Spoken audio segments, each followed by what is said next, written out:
আমরা সবাই জানি পৃথিবী সবসময় ঘুরছে, কিন্তু কয়জন এটা চিন্তা করেছি যে পৃথিবী ঘুরছে প্রতি ঘন্টায় 1670 কিলোমিটার বেগে। এত বিশাল গতিতে কোনো কিছু ঘুরলে তো আমরা মাথা ঘুরিয়ে পড়ে যেতাম, তাই না? কিন্তু আশ্চর্যের বিষয় হলো, আমরা এই ঘূর্ণন একটু অনুভব করি না।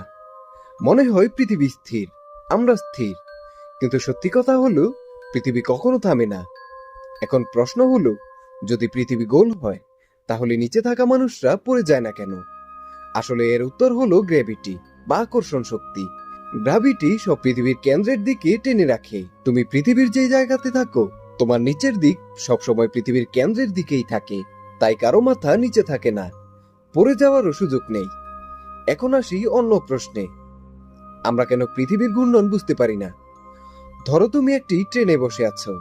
ট্রেন যদি একদম মসৃণ ভাবে চলে, তাহলে তুমি ট্রেনের ভেতরে বসে ট্রেনের চলাচল অনুভব করতে পারবে না, কারণ তুমি ট্রেন এবং ট্রেনের ভেতরে সব জিনিস একসাথে একই গতিতে চলছে। ঠিক একইভাবে পৃথিবী ঘুরছে, বাতাস ঘুরছে, গাছ ঘুরছে, ঘরবাড়ি ঘুরছে, তুমি ঘুরছ, সবকিছু একসাথেই ঘুরছে। সেই জন্য আমরা ঘূর্ণনের কোনো ধাক্কা পাই না, মাথা ঘোরে না, কিছুই টের পাওয়া যায় না। আর ভাবো, যদি পৃথিবী হঠাৎ ঘোরা বন্ধ করে দেয় তাহলে কি হবে? তখন পৃথিবীর উপরে থাকা সবকিছু ঠিক আগের গতিতে সামনে ছিটকে যাবে। মানে 1670 কিলোমিটার বেগে সবকিছু সামনে চলে যাবে।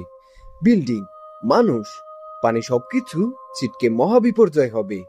তাই আল্লাহ তাআলা পৃথিবীকে এমন নিখুঁতভাবে ঘুরিয়ে রেখেছেন যাতে আমরা নিরাপদ থাকি, আর কিছু টেরও না পাই।